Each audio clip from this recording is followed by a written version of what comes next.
Hello, I'm Bob Chaloner. I'm the Chief Administrative Officer of Stony Brook Southampton Hospital, and I'd like to welcome you to another edition of Focus on Stony Brook Southampton Hospital, your monthly program about the people, the services, and the events at your community hospital. We're doing something a little bit differently this month. We've invited two staff members who I absolutely adore here at the hospital, who've been instrumental in putting together a number of very, very unique programs at our hospital. Programs we often hear about the clinical side of medicine, we hear about all the technology, the equipment, and sometimes we forget about all of the other things that need to happen to create that healing environment and help people through the process of being ill or receiving treatment. And we have two people that are very, very much involved in putting together programs that are looking beyond just the technology and the pills and the surgeries and creating the other programs that we do so well here at Stony Brook Southampton Hospital. And the two people I'd like to introduce you to have been on the program before, but the first one is Susie Berry Roden. Susie is our patient navigator and community outreach coordinator, primarily with our breast cancer center, the Ellen Hermanson Breast Cancer Center, but also with a number of other programs. And I'd also like to welcome Jessica Swiatocha. Jessica Swiatocha is a nurse practitioner, and she's also the manager of our wellness programs and our cardiopulmonary resuscitation program. And thank you both for being on the program today. Thank you. And most importantly, thank you for the great work you do here. Before we get started with the real program, what I'd like to do is maybe if you could just introduce yourselves a little bit, how long you've been here at the hospital and the roles that you both play. So, and I'll start with you, Susie. Okay, like you said, I'm the patient navigator at the breast center here. I'm also the founder and the president of the Coalition for Women's Cancers at Stony Brook Southampton Hospital. Jessica and I've been here for almost 25 years. Right. And I don't know how many years ago Jessica and I came to you and said, we need a wellness center. Right. And you said yes. No, I remember Not that that easy, discussion but- well. You were, I don't think you said we need one. It was, we need a wellness Yes, center, Bob. yes. And it was, I remember you were conducting programs around yoga for cancer survivor. And I think we kept rescheduling or making you move your room. And I think you had been fed up with all the bumping around the various conference rooms and wanted a home. Exactly. So many women, like after they've been diagnosed with breast cancer and have gone through treatments, they come to my office and they're scared. Right. And they say, what now? What do I do? And I always say, you live Right. live large. But they're Right. like, how? So wellness is the answer. Wellness programs, whether it's for your exercise, it's meditation, it just changes their life and deals with all the stress. And Susie, just because we do have lay people watching, can you describe what is a navigator? Sure. So the navigator at the breast center, I think my most important role is to make sure the women know that they're not alone. Right. So I try to guide them through radiation, through chemo. With the coalition, we can help them financially. We can supply rides if they can't get here. Anything that makes their treatment a little bit easier. Right. And when we've taken it one step further, we're trying to make survivors into thrivers by wellness programs. Right. Wonderful. So we're on with them from A to Z. Right. And it's often very scary when you get a diagnosis, and I know having someone like you to help them through that process. And healthcare is not exactly an easy system to navigate through, so having someone help. It's a maze, and for somebody who doesn't know where to start, I'm Right. there to help them. And I have to say, being a breast cancer survivor, it always helps me. It makes Right. me remember what's important. Yeah. And I think what's nice too is that you're able to give them a lot of opportunities through wellness.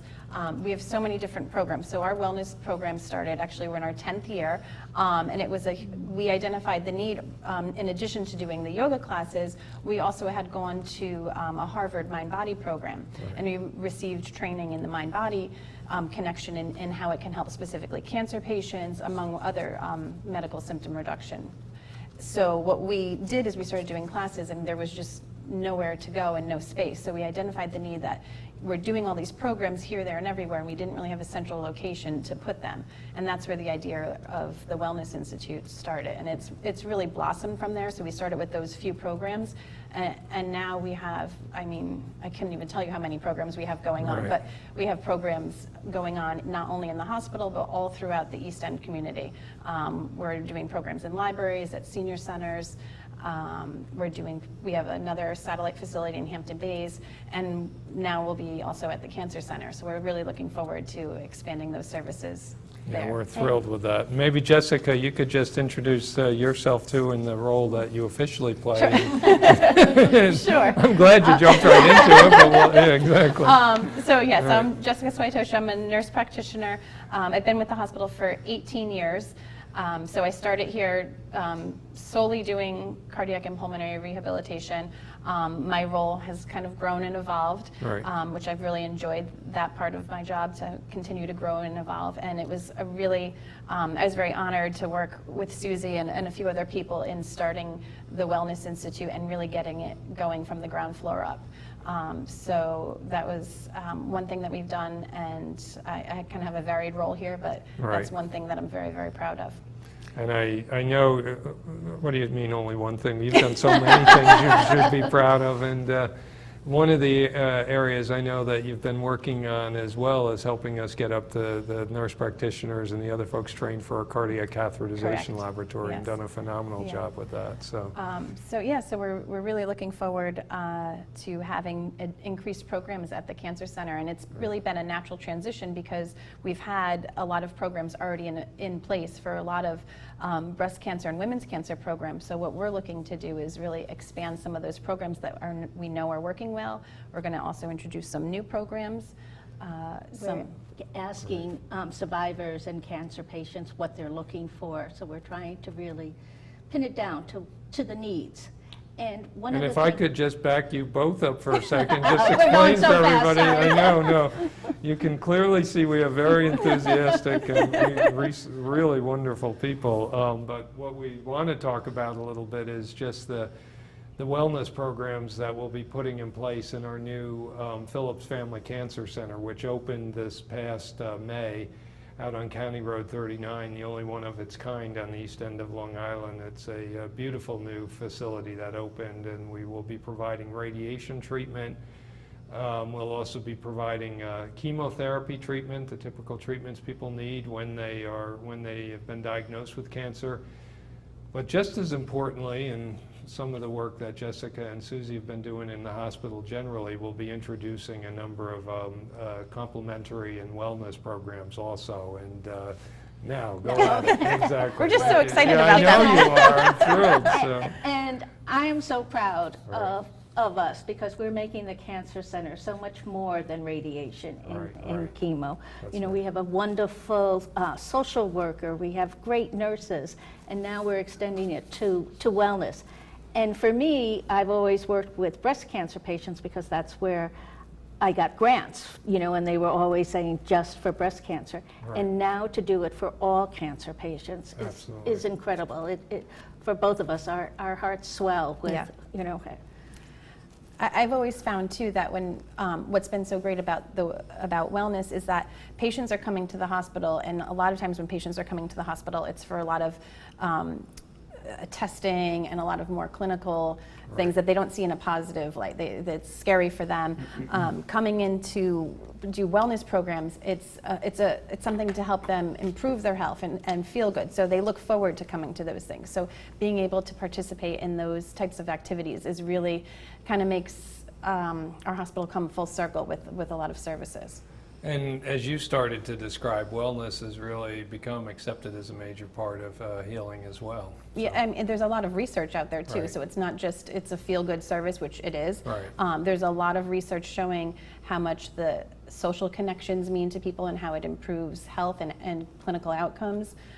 In addition to that, patients, even especially with cancer patients, they report decreased fatigue because they're involved in these exercise programs. As much as it's hard for them to get here, gentle restorative yoga is very beneficial for them. Sometimes they have side effects from their treatments where they have insomnia, they have neuropathy, they have a lot of different symptoms going on, and being able to come in and do either meditation or restorative yoga, it really helps them relax, and it alleviates some of their symptoms, which is so important. And then I have women calling me, thanking me for these programs and saying, I don't feel alone anymore. Well, I was going to ask that question. Do you think there's some benefit just doing it with somebody else? Somebody else. Yeah. You know, we do a swimming group out at the YMCA, and it ranges from 35 to 85-year-old women. And they go out to dinner afterwards. They laugh. You know, they're exercising. They all say, oh, we don't want to go when we're, leaving work. And then they get there and they're having so much fun. And one woman wrote about our boxing. She felt so betrayed by her body, and she felt like her friends couldn't understand. And by going boxing, she said she meditates as she's like punching, but she said the best part is that she's with women who know what she's going through. I saw a picture recently of all of, you were one of them. Yes, I love it. The pink boxing gloves. Were you actually boxing? Yes, were you really? and we got those gloves donated to us. Right. Wow. So. And on the horizon, and so since Susie's breast cancer for boxing class has been so popular, we've contacted her, and she's hopefully going to be doing another class in our Hampton Bays location for all cancers. So that's on the horizon.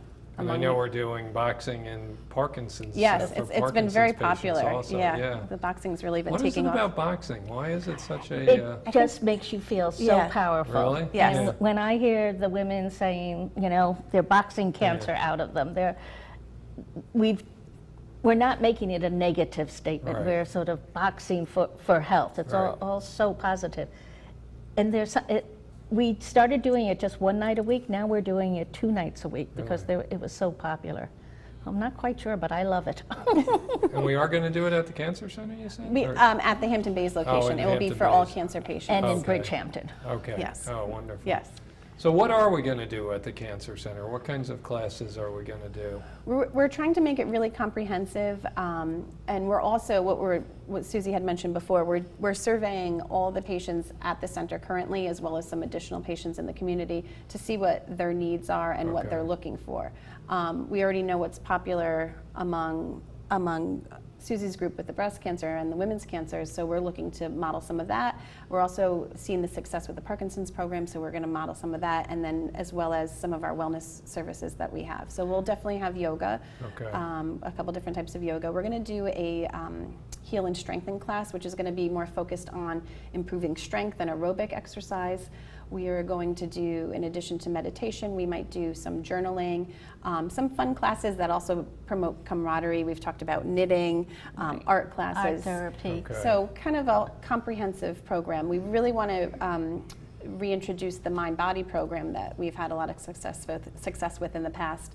And that is really a comprehensive program, kind of focusing on everything, stress reduction, giving people the power to manage their symptoms themselves, and tools that they can use to help reduce stress, reduce symptoms. We're also doing a nutritional program twice a month there. Yes. We're doing cooking classes. We're doing a little bit of everything. Yeah. And the interesting part is that the room where we're doing these wellness programs is so beautiful. So many times people say, I don't want to go back to a cancer center, or I don't want to go back to the hospital.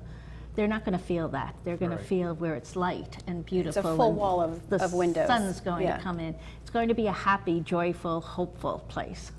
How are you finding instructors for these programs? We have a vast array of instructors that we can draw from our current wellness programs. We're also introducing some new instructors as well. Some of our instructors are actually certified in oncology, like yoga for cancer survivors. We have somebody that's certified in doing Tai Chi and Qigong for cancer survivors.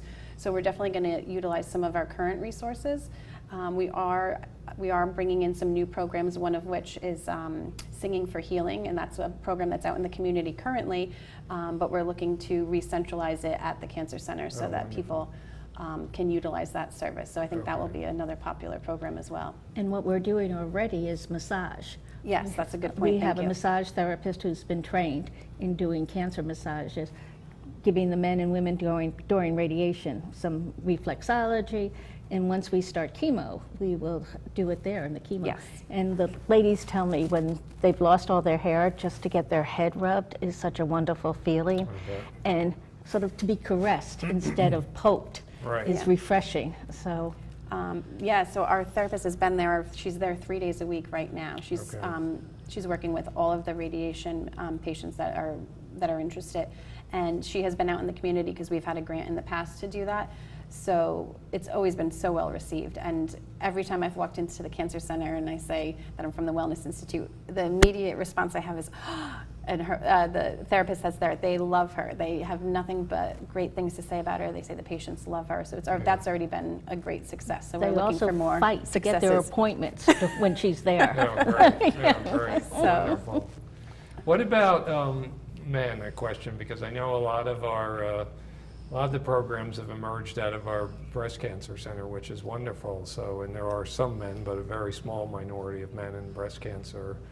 Are there programs for men with cancer also? Are we looking at some of those programs? Definitely. We were looking at the demographics and what are the most prominent cancers in the area or in general, and one of which is prostate cancer, which is specific to men. So for that respect, and all the other cancers, lung cancer, colorectal cancer, that affects Right. men and women. All of our classes are really going to be geared towards everybody. We Great. might develop a men's only class if we feel there's a need, and that's why we're doing the surveys. Right. That's one of the questions, is seeing if they would prefer certain groups. Also making the groups specific to different stages of cancer, if that's a need as well. So Right. really kind of honing in on what the groups are. But as far as the classes specifically for men, really they can do any of the classes that are going to be over there are going to be open to them to do. So with the fit and strengthen class is going to be focusing on some weight training with increasing muscle, because sometimes people feel very weak and Right. fatigued. So really focusing in on increasing muscle mass and aerobic exercise, that would be a good I thing. don't know if it's true, but when you work with cardiopulmonary and other, that women have a natural tendency to want to join in classes and maybe get out a little. Men tend to isolate a little bit more. Is that something that you found is true in terms of illness? Or? I have. It's interesting how different groups form, and I've noticed it not only in the cardiac and the pulmonary classes, but also in the wellness classes. There's been different dynamics, and interestingly, with wellness, we have one yoga class, and there's a bunch of men that attend that good. class, and they are really tight knit. They also go out to lunch. They do things Right. extra, outside And of the they say it classes. improves their golf game. Okay, I have heard that. I have heard that. So we think, Yeah. it might take time, but we will Right. get the men to join in. Yeah, That's and great. if we feel that the way to get them in is to have a men's only class, then we are more than willing to do that. that. I know they have Broga at the library. What is Roga? Broga is yoga for men. Oh, like bro. Brother. Yeah. Bro like yoga? bromance, Oh, you Broga. So I mean, there's a lot. There's a Right. lot of different opportunities, and we're really evolving and seeing what the needs are of the community and of that specific group to see if there's a need. But right now, they're open to everybody. If the need arises that there's a group that they feel like, I really want to be able to share certain things that I don't feel comfortable sharing in a group setting, we would definitely tailor the classes. Okay, great. And a question I know that some people deal with, sometimes people are diagnosed with an illness and they're almost afraid to take part in a physical activity that, the old wisdom, I need to just lie in bed for, because I'll hurt myself or I'll get sicker if I'm more active. And, can you talk a little bit about that and how you would, I know in cardiopulmonary it's absolutely the wrong thing to do is just lie in bed in most illnesses. And do you ever encounter that, trying to encourage people, you really can get up and get moving? And what safety or precautions do we take for people to make sure they don't do something that might be difficult or dangerous? Well, to answer the second part first, all of the instructors are trained to make sure that they tell people to use your own limitations. They have modifications for every class. There's different levels of different exercises and different classes that might be more appropriate for some, so we'll be screening people and making sure they're in the appropriate classes. Okay. As far as fear goes, I think that's definitely a big barrier to people doing exercise. It's fear of the unknown. It's fear of if they're going to hurt themselves or if they're going to feel uncomfortable in that situation. So I think that's a big part of what we talk to people about before they're starting. The social worker over at the Cancer Center is wonderful, and she's really, I think, going to be key in making sure people understand what is involved, and even just to try it. I would definitely encourage everybody, just try it. There's a lot of times where a lot of people, and you could probably speak to this too, is the cancer fatigue. It's just so overwhelming for people sometimes. And yeah, I know. I'd probably feel like I'd want to just hide under a rock. Yeah. And really coming in and sometimes just pushing yourself a little bit with some gentle exercises. There's a lot of research out there that shows that there's such an improvement. And I know in the breast cancer community, the women help each other. So if somebody's saying, I don't want to go out, or I want to hide under the covers, there's also somebody there who's saying, just try it. Just try it once. And that's all you have to do. We're always so afraid that we'll be the worst in the class, or that we're going to feel lousy afterwards. You go and you say, wait, they're just like me. It's okay. It's okay not to be the best. And it's okay to just try, one step forward. As I keep saying to everybody, just keep on swimming. You have no choice. Make it great. We used to always say it will, wellness programs will, except for we will add years to your life because of our Phillips Cancer Center. But we're also going to add life to your years. That's a great way of putting it. I mean, I think you have so many patient testimonials of what some of our programs that we've done over the years have done for the patients. They really, a woman said, I thought I'd never laugh again. Now she goes, I can't wait for the class because I laugh. That's the most important thing. Yeah. Are there ways for people, if somebody's got an idea or something? It sounds like a lot of the services, and I know with the Wellness Center, it was a very organic process where you guys had a starter set of ideas and then other people brought us ideas. And will we be looking for additional ideas if somebody thinks of something? Or? Definitely. I would encourage people to call our phone number, or they can contact us through the website. We're definitely looking for input from the community because we want this to be something that the patients are going to come in and really enjoy and get the most out of what they can. And I'm driving Jessica crazy. Every day I email her and say, what about hula dancing? What about drama? Interestingly, we were drafting up some ideas, and then we said, we should really look at what other wellness institutes that have cancer programs are doing. And Susie had brought in this brochure that Harvard does. It's the Healing Garden, and they have wonderful programs. And I said, oh wait, this is just like our schedule that we've already drafted. And they did really good. So we've definitely looked into what other places are doing as a model, what some of our successes have been with wellness, with our breast cancer, with Parkinson's, and we're really going to make a hybrid of all of those and go from there. So things will be rolling out in September. We'll be adding more programs and workshops as the months go on. So as things come up, I definitely encourage people to reach out, and we'd be happy to identify a need and make it happen. So many to get services at a hospital, you need a doctor's order. Do you need a doctor's order for these programs, or? We will. Some of our patients will be coming through the Cancer Center, seeing the doctors there, and they'll be clearing them if they're in active treatment.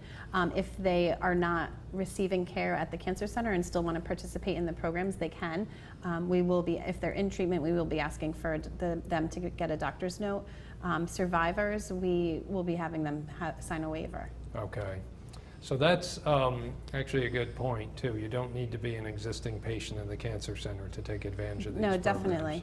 Right. Yeah, I think that's, we really want to reach out to everybody in the community. What about programs for families? Are we looking at any sort of, or families or caregivers, any sorts of activities? Right now we're giving the caregivers massages. Great. And we've been talking about some psychotherapy for the family. Right. We're also talking about maybe reaching out to children. Yes, parents of children with cancer. Right. I know Lauren has Lauren, our social worker. Lauren's a social worker at the Cancer Center. She has a bunch of ideas as well, and we've been working with her. Susie's really worked with her a lot, and I've recently started working with her, and we're really trying to get all of our programs together so they're all on one calendar for the patients so it's easy to see. But she has a ton of great ideas about workshops and programs and how to reach out to the community and do different workshops to make the caregivers involved. Some of our programs right now are also currently allow the caregivers to receive all the services. They can take advantage as yes. well. What about cost? You know, if somebody's worried about cost and participating. I in love these saying this. services. Don't Okay. worry about the cost. All right. All our programs are going to be free. All of our programs, we don't want that to be a barrier for Right. anybody, so we're not going to turn anybody away. Right. Our goal is to offer all of our programs free, Wonderful. and that's our main goal and our main mission. So we're hoping that will happen, and just everyone, I wouldn't want anyone not to come because of that. Well, I'm sure we'd welcome donations from anyone who wants Of to help course. support. Right. Exactly. And parking is so easy. Right, that's So right. that's It's gonna be, wonderful. Yeah, exactly. Can you talk a little bit, because we've been partnering with a couple of wonderful organizations in the community that have helped us all along in our journey to establish better cancer services. Just talk a little bit about some of those partners. I feel like you've had a lot of Okay, experience. so we have the Coalition for Women's Cancers. We have Lucia's Angels, which help the stage 4 cancer patients. We have the Ellen Hermanson Cancer Foundation, which is a big supporter of the breast center and also the cancer center. Started, absolutely. Exactly. Fighting Chance. You know, we have New York State that supplies the mammograms for free. We've worked with Strength for Life, has done programs with us in our Hampton Bays location, and Right. that's another fitness class that is aimed at increasing strength after cancer. With the YMCA, they do YMCA. the Live Strong program. So there's a lot of support. And Also, most recently, the East End Food Network. oh, right, we're Yes. doing with Kate Fulham. Oh, We're doing a right. lot of cooking programs using all local natural food. With Paula is going to be the instructor. And Paula is our registered dietitian who will also be doing classes at the Wellness Institute. She'll as actually well. be doing Yes. nutrition Yep, classes? Yes. food Okay. demonstration, as well as information about healing foods and Okay. preventative eating for cancer patients. And the Phillips Cancer Center is going to be sort of the hub of Right. the wellness programs. Right. But then we will do them east and west so we can reach In more different and more locations. people. So, Right. yeah, I know the goal really is to reach out and partner with as many, it's not just about our hospital, it's about the community. and Right. It's about creating these partnerships. Urban Zen's another group I was thinking of Exactly. that we do a lot of work with, Donna Karen's Urban Right. Zen Yes. Institute, which Yeah. has been great. So, and we're just about out of time, but just tell me what you think would be the most important message each one of you would like to give about what we're trying to do here and where you'd like to see this go. I would say that this is a program that we want everybody to feel welcome Right. and to feel like they have some input in. So if there's something that, we're starting off with a bunch of programs, if there's something that they'd really like to see, I would love that feedback, because we really want to make this about the community and servicing the people that need it. Wonderful, thank you. Right. And I'd like all cancer survivors know that they can thrive. They can love life again. Right. And wellness, whether it be meditation or boxing, is so good for you. And they'll have fun. Whatever, and try whatever something works new. for them. Yeah, Yeah, absolutely. exactly. Yeah. Take a chance. Yeah, it's almost like use this opportunity of this horrible thing that's happened, getting a diagnosis and really, Exactly. And not everything's going to work Right, for you, but right. you can find something that you will adore. absolutely. Just know we're here and want to help people through Exactly. this. And we're awful listening to journey. you. Absolutely. Great. Well, I really want to thank the two of you. We will do We're a everything good we team. can to Yes, make yes. these programs grow and thrive, and I know with you both leading it, we will do spectacular work and make these programs available for everyone in our community. So thanks Great. again for all Thank your you. good work. Thank you, Jessica. And thank you, as always, to our friends at CTV for producing and airing this show. If anyone would like some additional information about the programs we'll be offering at the Phillips Family Cancer Center and our wellness programs generally, please feel free to call us at 631-726-8800 or visit our website, Stony Brook Southampton Hospital. You can search us and find all the information on the web as well. Please also feel free to give my office a call at any time if you need any help navigating the healthcare system out here in the East End or finding a resource at 631-726-8555. As I said, thank you to our friends at CTV for airing and producing this show in our Southampton communities, our friends at LTV for producing or airing the show in our East Hampton communities. Thank you to all of you for watching. If you have any ideas or questions about a future program, please feel free to give us a call. Thank you, everyone, and good health. Thank you. Thank you.